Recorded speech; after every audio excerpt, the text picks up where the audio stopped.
back of the rim. Got it! Oh, the slam! Here's Curry way downtown. Oh, what a shot from Curry! I was recording a video with Bsolz the other day that you may or may not have already seen, and he said some funny yet true shit. The gist of it was that the Spurs won filler championships, which is a hilarious way to describe a respected dynasty. But once he explained what he was saying, I'm like, you know what?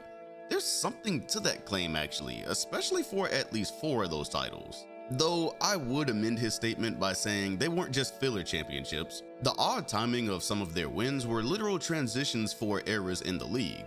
Let's take a look. Rewind the clock back to 1999 during a nasty lockout season. Teams only played 50 total games, there was no All-Star weekend considering there was no basketball until February 5th, and the best record in the league at the end was the San Antonio Spurs tied with the Utah Jazz at 37-13. Yuck. But what else is happening in 99? It's the league's first season without Jordan and the Bulls, as this time he's retired and Chicago has officially broken up.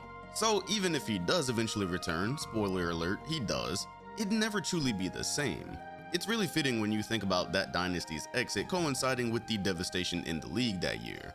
So, who wins the 1999 NBA championship during the worst lockout it's ever seen, as the league has lost its face and lost its only other dynasty outside of the Celtics and Lakers? The San Antonio Spurs, the beginning of what ends up being their own dynasty by the way, led by sophomore Tim Duncan at 22 years of age, who's also won Finals MVP.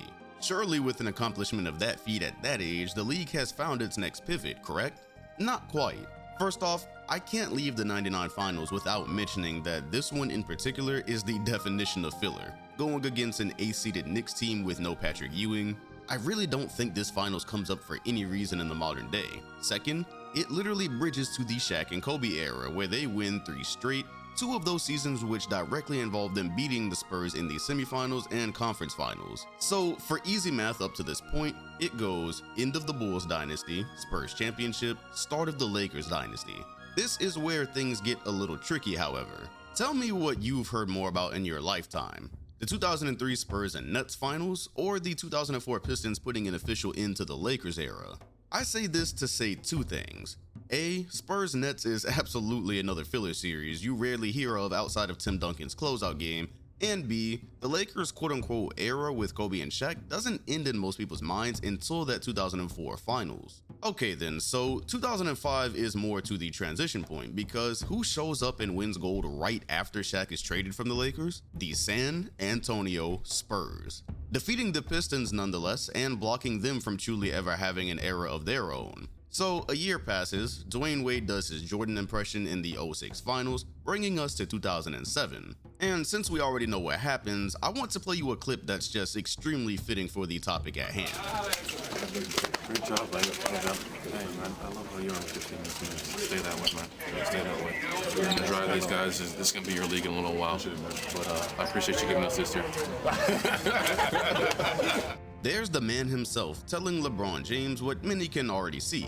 He's not that far off from being the top dog. So although it definitely takes a second to happen, that 07 Spurs title essentially hands us over to the Kobe and LeBron era where they're individually dueling for supremacy in the league. Although it takes a good 5 years from there for LeBron to capture his first title, he wins both MVPs in 2009 and 10, then goes to the finals in 2011 where he starts the streak of 8 straight. So you can argue about whenever it actually became the LeBron era, when he was the best in the league, all the other technicalities, but zoom out and we've now gone Bulls dynasty, Spurs titles, Lakers dynasty / era, Spurs titles, the first star of the 03 draft class to win a ring, then Spurs title against the prince that's soon to be king. Also, since I mentioned this becoming the Kobe and LeBron quote-unquote rivalry era, you could even mention that this almost directly led to the finishing of the Lakers dynasty in 09 and 10, starting with their streak of 3 straight finals in 08. Hell, you could even mention that the 07 Spurs title led directly into the Big 3 era, where teams inorganically tried to bring multiple stars together.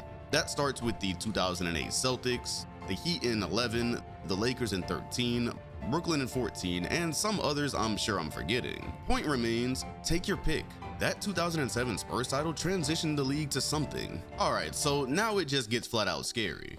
They lose their first finals ever just barely in 2013. They spin the block in 2014 to directly put an end to the Heatles because to this day, I'm not so convinced LeBron was leaving a three-peat champion, but either way, the Spurs blocked the Heat from being able to claim themselves as a dynasty while winning the last championship of theirs, officially having won a title in 3 different decades. Where does this lead us? Well, first we have to take a step back because they very nearly succumbed to the next big thing in the previous year's playoffs. In the 2013 semifinals, they would get a good scare from the young Golden State Warriors, who were dangerously close to stealing both of their home games. It's underrated to me that there was a tiny chance they could have made a conference finals appearance in the same year Steph had officially put himself on the map. In any case, who wins the championship right after 2014?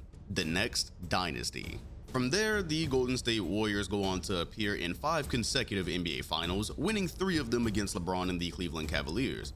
So that 2014 title kicked off the Warriors Golden Era and the Steph vs. LeBron era. Zoom out, and finally it goes Bulls Dynasty, Spurs titles, Lakers Dynasty / era, Spurs title, the first star of the 03 draft class to win a ring, Spurs title, Big 3 / Lakers ending / LeBron era, Spurs title, and the birth of the Steph Curry Warriors. After all of this, I would argue that 2 of their championships felt like filler given the matchups, but at least 4 of them definitively led to some type of transition in the league. This weird ass revelation all because I decided to play a drinking game with Bsolz and watch Game 7 of the 2010 finals. You never know where a moment is gonna take you. Hopefully this video takes you to hitting the like button, comment, and subscribing, while also hitting the bell next to my name if you want notifications every time a new video drops. Appreciate you watching, and I'll see you on the next one.